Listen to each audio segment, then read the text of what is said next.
Hello, fellow 8-bit heroes, and welcome to our newest episode. I'm Jacob, one of your nerds, along with Sarisa Storm, and we Hello? are and we are going to be joining Benjamin Krieger. I hope I said your name right. If I didn't, I apologize. Yeah, actually, that is correct. A lot of people get it wrong for some reason, but that's right. All right, and Ed, say your last name for me real fast. Ellsworth.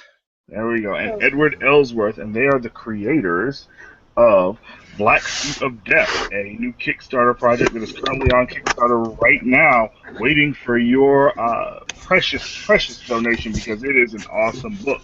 So we're going to get right into the interview today. All right. So, guys, whoever wants to say it first, tell us about what's the elevator pitch for Black Suit of Death. I'm gonna make Ed do it because I've been doing it all these times, so he can try. oh, All right. Well, the elevator pitch for Black Suit of Death. Black Suit of Death is a satirical sci-fi horror comic, and it's about a depressed college student who gets so distraught one day he decides to go out in the desert and kill himself. And instead, he finds this biomechanoid suit from an alien planet that is known as the Black Suit of Death, and he becomes the modern-day incarnation of the Grim Reaper. And it's kind of funny. It's kind of a little bit horror, a little bit sci-fi, and I guess that's the pitch. It's also very weird, but people seem to enjoy it. yeah, actually, I have, I guess the prelude of it, and I can agree with the weird and the awesome. I mean, the art is amazing as well, so I guess we'll come into the questions of that one, but, I like it already, and I just started reading, so. Thanks. Um, so, how long have you guys been working on this, and what made you guys come up with something like the Black Suit of Death? Well, it's taken about 20 years to get into comic form. I guess it started 5 years ago, so but it was a pretty crazy creation. Um, Ed and I and some friends of ours were bored one summer after watching Scream, and so we decided, for whatever reason, to make a parody of Scream. It was just a bunch of us geeky boys, and we didn't know any girls at the time because, we're geeks. And so we had Ed's sister. We borrowed one of her Barbie dolls, and she stood in for Drew Barrymore. And so it was this really strange parody of Scream where you had full-size people murdering Barbie. And, Okay. from there, then we decided, hey, we could do something with this cool cloak that we got. And so we made another movie and called that Black Suit of Death, and it kind of snowballed from there. Did I get that right, Ed? I don't know. It's been 20 years, so. Yeah, my memory's a little vague on it, but that's basically how I remember it. It says I do not recall even the question. I am so not answering this question. I deny all knowledge of playing with Barbie dolls. It says no. That's pretty awesome. That's actually a pretty awesome story. It's pretty hilarious and awesome at the same time. So, it came out of Barbies. I get it. Yeah. And then, and so about 5 years ago, I got in, well, 7 years ago, I got into this comic stuff, started making comic books, and I don't know, I was talking to Ed, and I'm not sure if how exactly it happened, but we started, getting nostalgic, and the topic came up of maybe doing Black Suit of Death as a comic book because we didn't have to deal with a no budget. Like one of the reasons it was we never finished our film and made a grand effort at it is a big part of that was we had no money, and so you can only go so far with no budget filmmaking. And in comic books, you don't have to worry about that, so we could go big.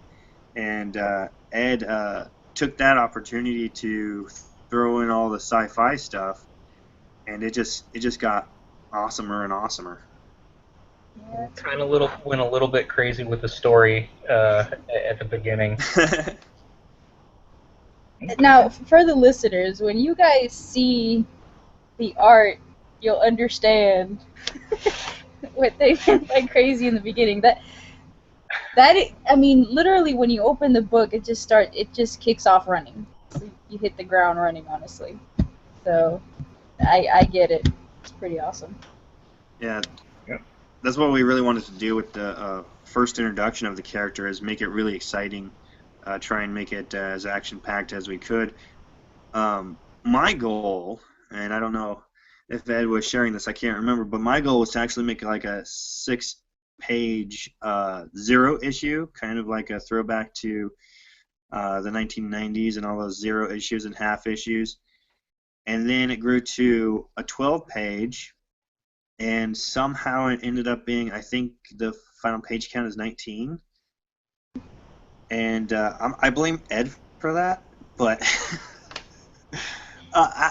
I'm really pleased with how it turned out. It really was just this great collaboration between Ed and I, and we got a really fun story with the first issue. Well, the prelude issue, I guess. I think we could have crammed another 4 or 5 pages in there easily. Oh, definitely. That's what happens when you get brainstorming. Right. I feel bad. dangerous. Did we leave Jacob out of this? What happened? Oh no, I'm enjoying the stories. I mean, he already answered my next question, so I have to jump to the next one because I was gonna say why comics, but too late for that because I got Well, I mean, I get that. I mean, comics is it's. I mean, that's why I started reading comics. It's kind of like a substitution for TV. Yeah. Because when you read a regular book, you read it and you have to use your imagination. You have to, bring the characters to life in your own head. But when you read a comic, it's like reading a movie. You see everything happening screen by screen, and your brain doesn't really translate it as a picture. It translates it as this is exactly what's happening. So the problem with a regular book is that the writer can write it, but the reader is the one interpreting it. And the good thing about a comic is when you read a comic, you can literally portray exactly what you want the reader to see. Well, I think that's why comic book movies, why Hollywood is snatching them up so much, because they finally realize that, hey, the storyboarding is already done. Right. And, I studied screenwriting a lot when I was younger, and I found that translating those skills to writing comic scripts to be, almost universal. And the thing about comic books is it's an unlimited medium. There's literally nothing you can't do with the comic books. You can tell any story. I think that's how we ended up with 20 pages instead of 6. Yeah. Yeah.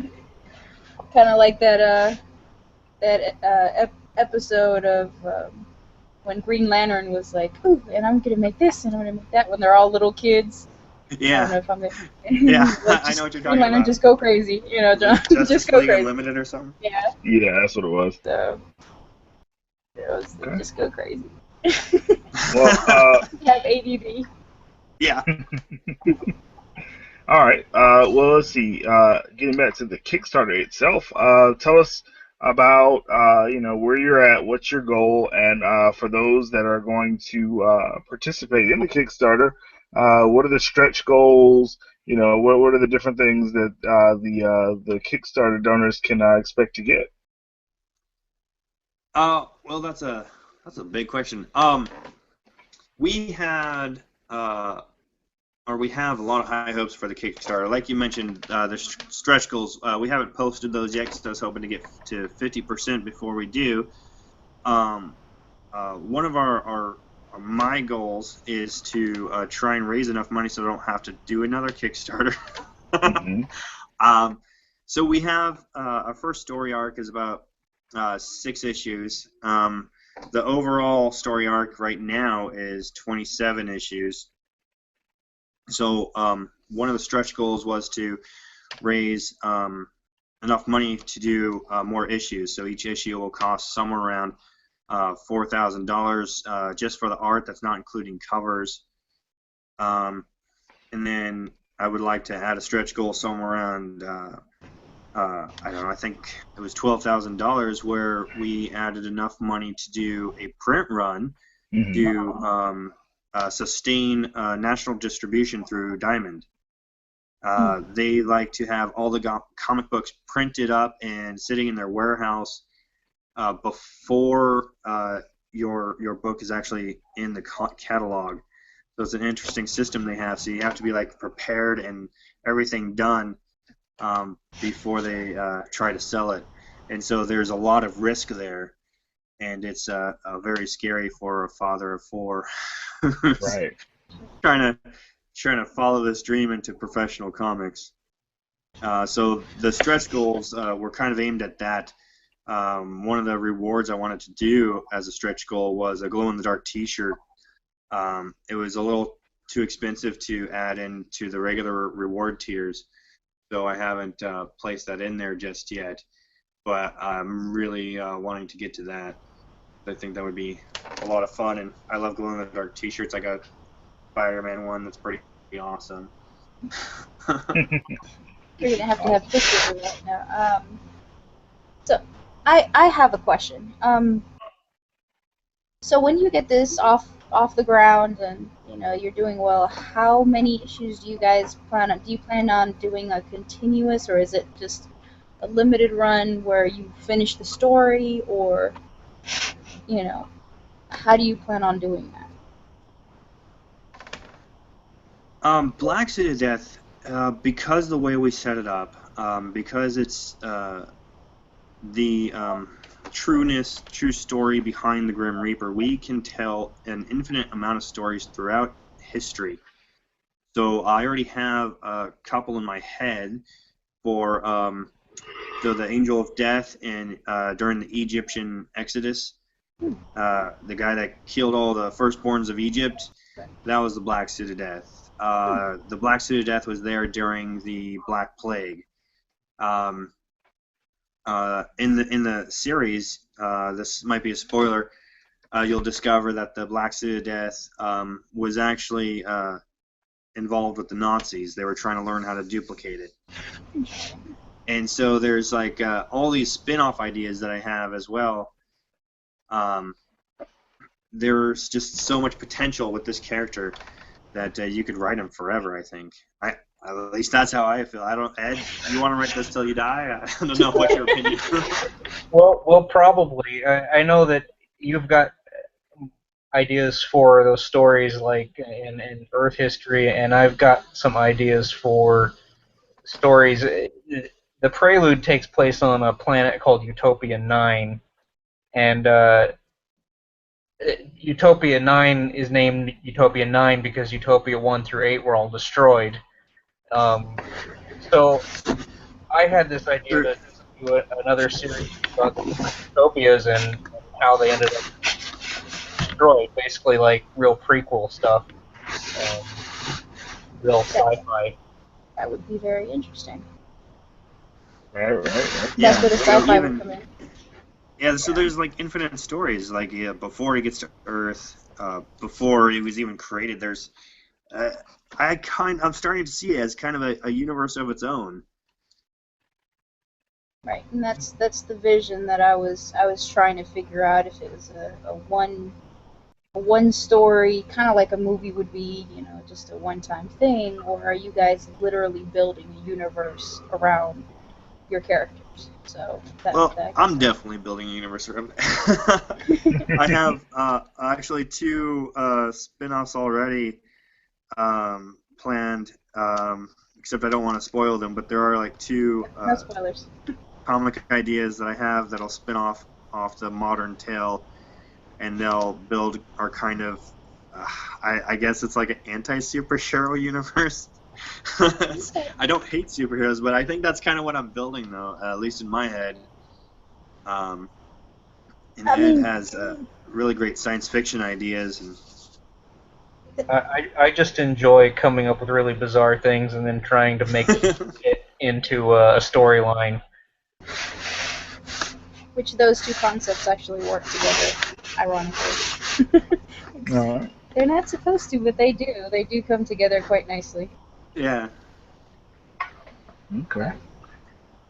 Well, speaking of crazy concepts and awesome ideas, the art from what I've seen looks amazing. Who is your artist? Well, on the prelude, a friend of mine, Adam Watson of Darkslinger Comics, is doing a series called Chronicles of Van Helsing, which tells this tale of the Van Helsing family fighting vampires throughout history. And he's probably going to scold me for saying that wrong. I'm sure he'd rather have a better description. But so he had the artist Stefano Carticelli, who does a lot of work for heavy metal. And he did the pencils and inks for the prelude, Black Suit of Death, Ides of March. And then it was colored by a friend of mine, Craig Gilland, who is just an amazing digital artist, who's moving into doing paintings and whatnot. And he's this crazy Irish dude. I'm a big fan of his work, but he's leaving comics to do the whole painting thing. Mm. So with the series, I wanted kind of a different look. Something that could be, I don't want to say more mainstream, but not quite as crazy as what Steph does. And so for the past couple of years, I've been looking around, and I kept going back to the same artist, a guy named Dexter Wee, who does a really awesome webcomic called Curate Ibsen with the writer Neil Bailey. Subsequently, they're also running a Kickstarter for their 4th collected trade of the webcomic. And Dexter recently started working with inks more, and he has this, I don't know if it's a new style, but I've only recently seen it, like, because he's working with inks in new ways. And I finally said, I keep going back to this guy. I gotta hire him. And I worked with him on a previous project called Spirits Independence, which is about ghost stories of my hometown. And when he started doing all this inking brushes, like that was it. I have to hire him for this. He's just too awesome. I can't not work with him. And so I sent pictures to Ed, and I go, Ed, I think this is the guy. And we both agreed, and then he did a bunch of really cool character designs for us to help promote the Kickstarter. I actually looked him up, and I mean, the art that I saw was absolutely beautiful. I mean, it seems like he has a very firm grasp on what people look like or what their expressions are. It looks very genuine when you look at the character, and you see that he pays a lot of attention to detail when it comes to his art. He tries to bring it out, bring it to life, which I really, really liked his art when I looked him up. So yeah, you can see why I'm a fan. I actually can. He does a really, really good job. So I would be excited to see what that comic would look like, and I expect a copy, guys. I'm just saying. I'm being greedy here. I'm being greedy. Yeah. Well, we got a rough first page up on our Kickstarter. It's at the bottom. I keep thinking I should move it up to the top,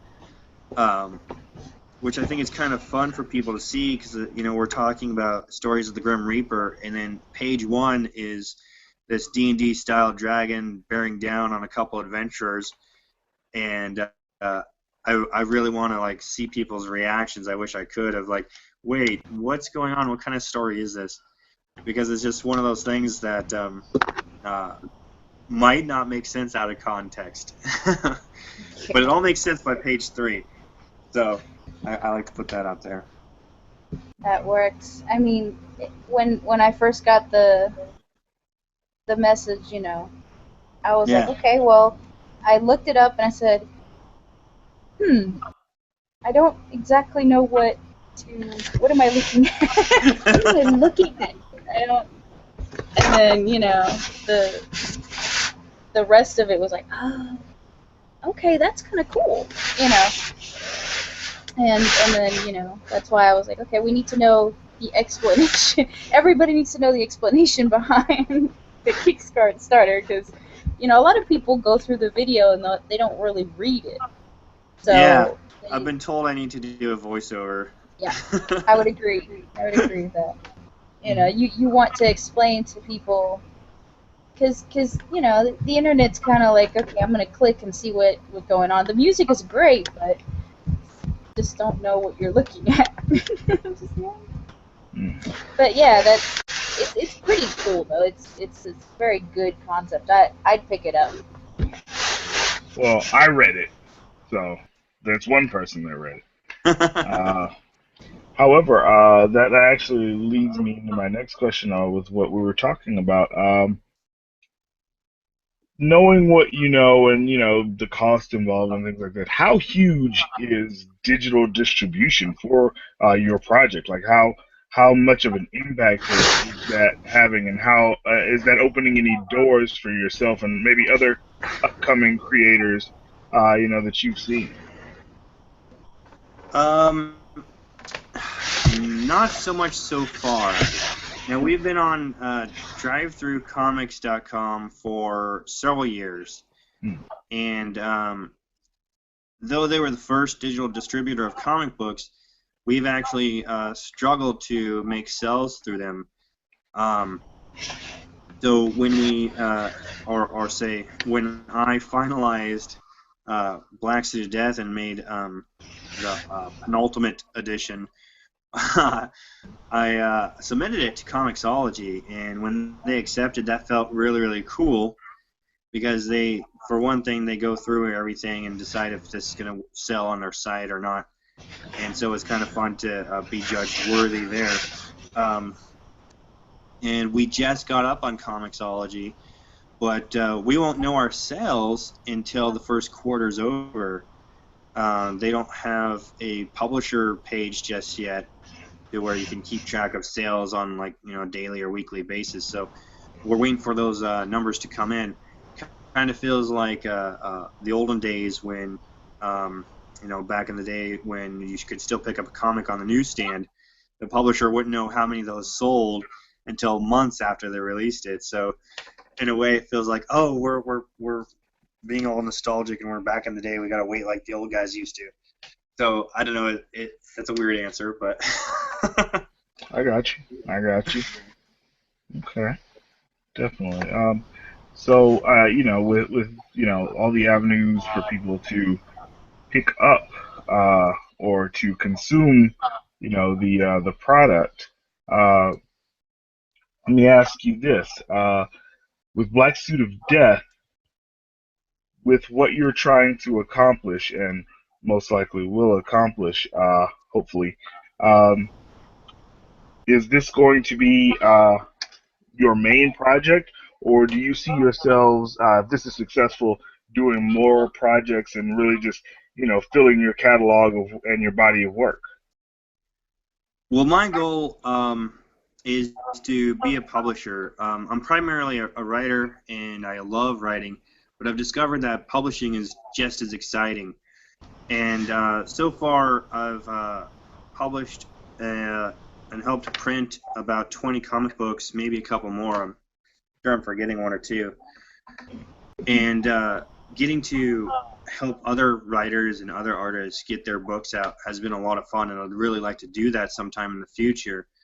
Um, right now, I have two all ages books, but they're on hiatus.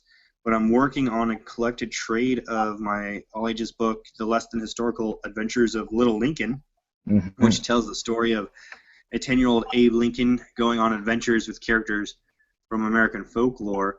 And we did the first mini story arc. It's the first 3 issues tells this almost 90-page story.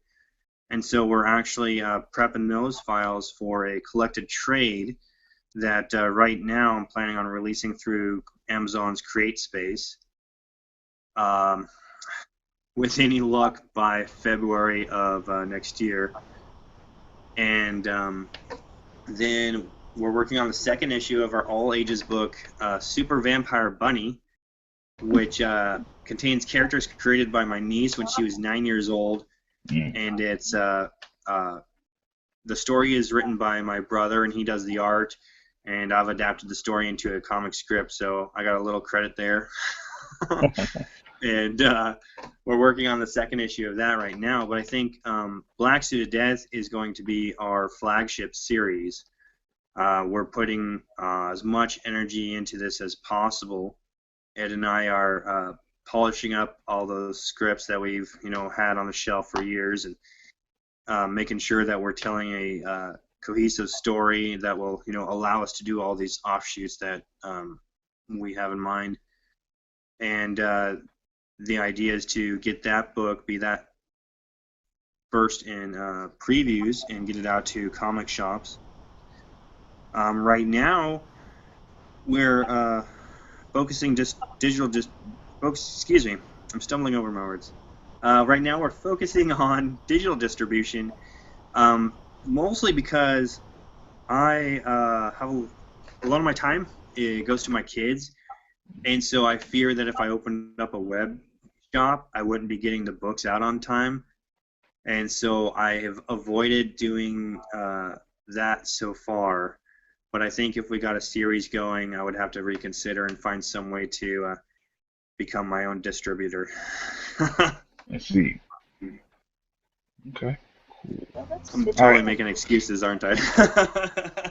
Hey. No, everybody has their goals and dreams, and I mean that's exactly what they should do if that's what they want to. I mean, Right now, I already get out created. to as many Comic Cons as I can, which the past couple of years has only been the few that are in Oregon, even though Oregon has added 2 more besides, like, we used to only have the Portland Comic Con, but now we have Cherry City Comic Con, Yukon down in Eugene starts soon, and we also have the Northwest Comic Fest where I am here in Salem. And so I've been going to as many of those as I can. And then Ed and I think, are attempting to get into Phoenix Con next year. Isn't that right, Ed? Yeah, I just got on the waiting list. I don't know how long the waiting list is, but yeah, the next Phoenix Comic Con is in June 2016. And so we'll find out if we're going to be able to do that or not. Okay. Cool. All right. So this question is actually for both of you. Now, what creators inspired you both to really get into comics and really want to tell your stories through the comic medium? Ed, you go first. I want to hear your answer. Well, you probably want to hear my answer because really Ben is the one who got me into comics. I've always liked comics, but I wouldn't, and I just talked about this recently, I can't really claim to be a lifelong comic book fan. I have a small collection, but doing this project, I've really seen the potential of the medium and have really been enjoying getting into comic books. So really, Ben would be the one who got me into it. You set me up for that. I totally did. I knew you were going to say that, too. I can read your mind. Stroking his That's how ego. humble I am. Ego stroke right there. He said, "Yeah, I did that. I got him into comics. He didn't know how great they were until I came along." Yep. Yep. I understand. I understand how that works. I do it sometimes Yeah. too. Oh, so, gosh. If I'm real honest, okay, so I was a superhero fan before I was a comic fan. So, I was born the same year that Superman, the movie, came out, and I swear I saw it on the big screen, but I would have had to be 0. So I don't know where those memories come from. And then my dad, watched the Hulk, the Incredible Hulk, so I was really into the Hulk for a long time. And, as a kid, I had like a Green Lantern comic and a Superman comic, but I didn't really get into comics until I was around a teenager. And so my first book was a Spectacular Spider-Man. I think it was like 176 or something. And so because I collected Spectacular Spider-Man more than any other title, Sal Buscema is probably the guy that had the biggest influence on me as far as like comics are awesome. But what really got me into thinking I could do this on my own, and some people are gonna poo-poo on me for saying this, but it was Rob Liefeld. It's the infamous Spike Lee commercial that he was in. Right. That was the first time that the idea I could do comics came into my head. Because here I'm seeing this, average dude talking about how he dreamed of doing comics and is now drawing X-Force, which I promptly ran out and made my mom buy for me after seeing that commercial. Seeing him talk about that, I was like, I could make comics? Me? And like a year later, I was making comics with my friend. We called our little imprint Quantum Comics, and it was kind of a clone of Marvel, but we had a lot of fun making those. And then I got into acting and screenwriting and making little short films, and did that for a while until I got a practical job, which was horrible. I did that for 12 years. And then ran into a guy in my late 20s who asked me if I wanted to write comics for him. Ty Wakefield, he had a comic company called Alternate Reality, and he was doing an anthology. And he really inspired me to actually go for it. So the 3 creators that I think had the biggest influence on me was Sal Buscema, Rob Liefeld, and Ty Wakefield. Those are the guys that really got me going. And then my buddy Adam Watson, he's the one that said, make your own imprint, do your own company. And that was 7 years ago, and I've been doing it ever since, and it's amazing. Yeah. Okay. Cool. I'm a little long-winded, I'm sorry. It's fine. I mean, that's what we're here for. I mean, the fans have to. I mean, they have to know who their writers are, what they're reading, and where it comes from, which is, that's the whole purpose of you guys, letting them know who you are, where your ideas come from. Yeah. So, I mean, and back to what you were saying, a lot of the great writers in general, the ones that are even today, they're popular today. I mean, they started. They had a hard time. They had to struggle to get to where they are, and that's probably what makes them great, is you knowing that you're writing the story because you love to write it. You're writing a story that you genuinely love, and you write it because it's a little part of you that you're putting out there into the world, and just because the world doesn't pick it up right away doesn't mean that you're going to stop doing what you love. So Right. Eventually somebody that thinks just like you is going to say, oh my god, this is awesome. And then, other people will pick it up, and it'll just kind of snowball. Yeah, that's what we think. We think it's awesome, and it's going to snowball. It's exactly the mindset they kind of have to have. It's my like, request. it feels, yeah. Okay. Sometimes it feels weird thinking that your stuff is awesome, and then you get down on yourself. But and I'm really good at like saying, no, my stuff is crap. How dare you like it?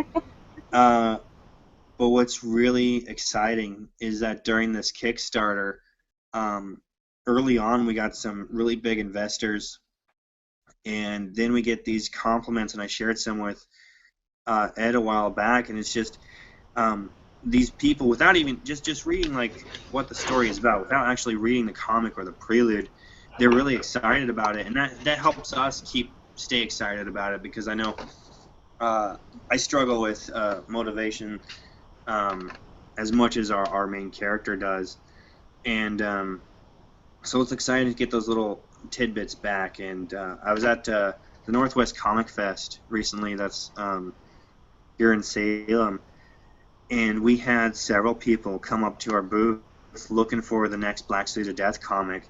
And they're all excited because they had read the prelude, and they go, "Oh, you're here, awesome! You got another BSD?"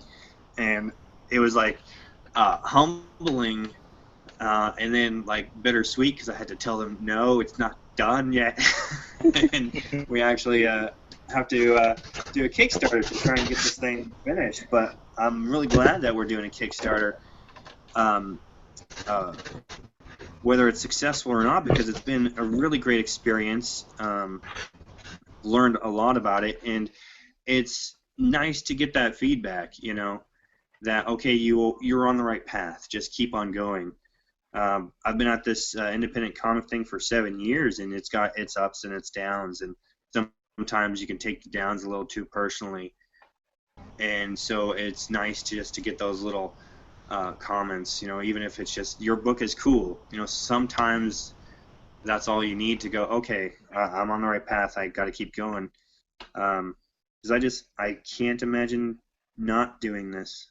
Making comics is just kind of what I want to do for the rest of my life. Right.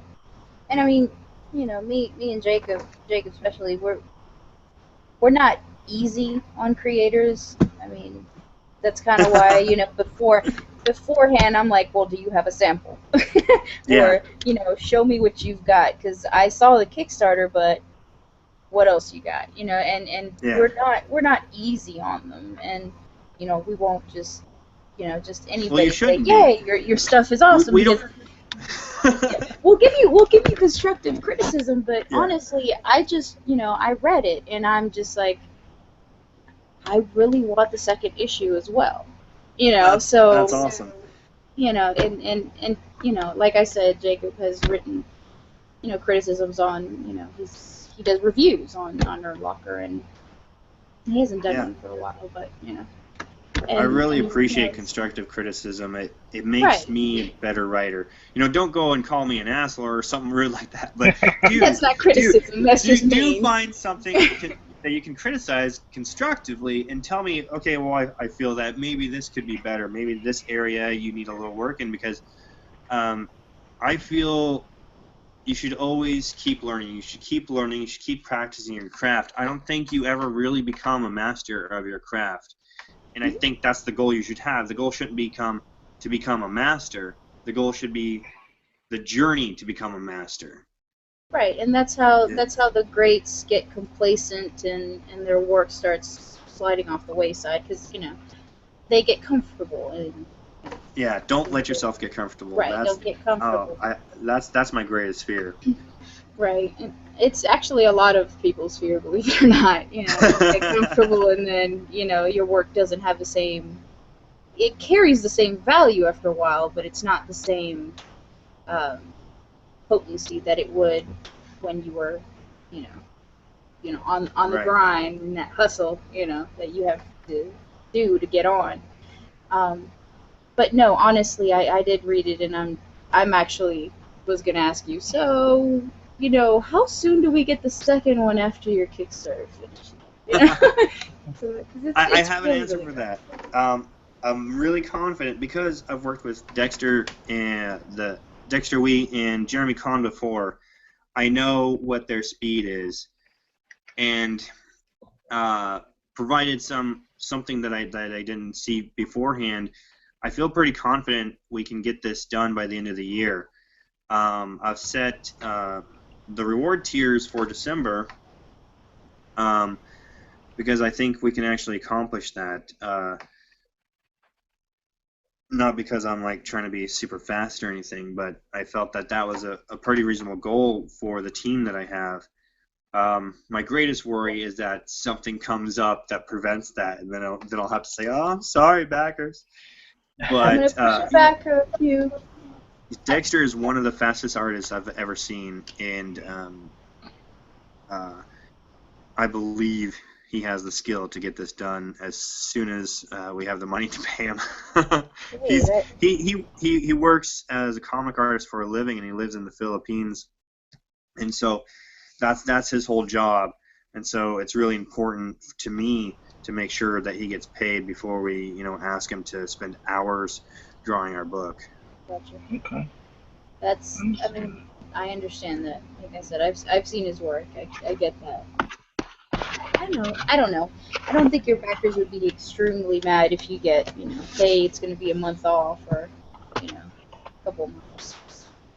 I don't know. Maybe it's me. I prefer you take your time and do it right than give me a rush job.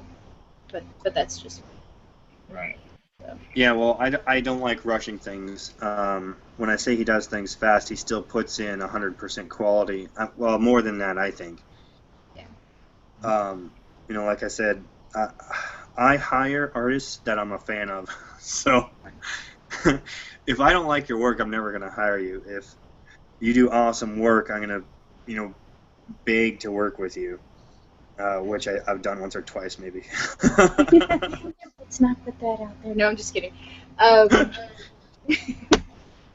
But yeah, so listeners, awesome book. Go ahead and go and support them. It's definitely worth it. Jacob, do you have any other questions for our guests? Yes. Okay. Well, we're gonna start wrapping it up. Let's see. Ben and Ed, what I want you guys to do now is tell the listeners where they can reach you guys, how they can get in touch with you, where, the Kickstarter page. Just give them all the general information they need so that they can help support you guys. Ed, you're the internet guru. You go. Sure. Well, we're both on Twitter. I'm Ellsworth is my handle on Twitter, and I'm also tweeting in character at BLK Suit of Death. And Ben, your Twitter handle is strange, so I'll let you give that one out. It's Warrior and Keep R. Twitter wouldn't let me use that last E, so I created it. So it still says Warrior Innkeeper. We're just missing the last E. So it's Warrior Innkeep R for Twitter. And you can also find warriorinnkeeper.com. Yeah, that's our website in need of an update. And if you add warriorinnkeeper.com, if you do /Kickstarter, that'll just redirect you right to the Kickstarter. Yeah, Kickstarter has really long addresses or whatever. But you can also go to Kickstarter and just type in Black Suit of Death, and you can find us that way. You can go to Facebook, type in Warrior Innkeeper Creative, or just Warrior Innkeeper, and you'll find us that way. Type in Black Suit of Death. We're Googleable, so Google finds us pretty easy. We're not too difficult. I've been on Warrior Innkeeper started as an online presence, so we've been building our online. I just used presence again. Since 2009, so it's not too difficult to find us. You can even Google me at Ben Krieger, and chances are you'll find me too. But yeah, not too difficult to find. I do most of my updating and stuff on Facebook. I'm a stay-at-home, work-at-home dad, so I almost always have the damn thing on. Also, the Kickstarter link, I do believe, is on the below, on the video below, right? Yeah, it'll be in the low bar. Sweet, thank you. Y'all can go ahead and click on there and to support them. So, Jake, you want to go ahead and start? Yeah, I'm going to start that. Wrap up. All right, so listeners, thank you for listening to us this evening. Remember to visit nerdlocker.com for your nerdy news and reviews. You can reach myself and the show on Twitter at 8bitheroes or on Facebook at facebook.com/8bitheroespodcast. You can also you can see us, or at least see this presentation on youtube.com/8bitheroes. So there are multiple ways to get in touch with us. Please leave a comment. We don't disable comments. We don't disable feedback. So any feedback that you have, please leave it. We love to get feedback from our fans or people that are not our fans that we can win over. So with that being said, that'll end our episode for today, and we'll see you next time. Bye. Bye. Bye. Thank you.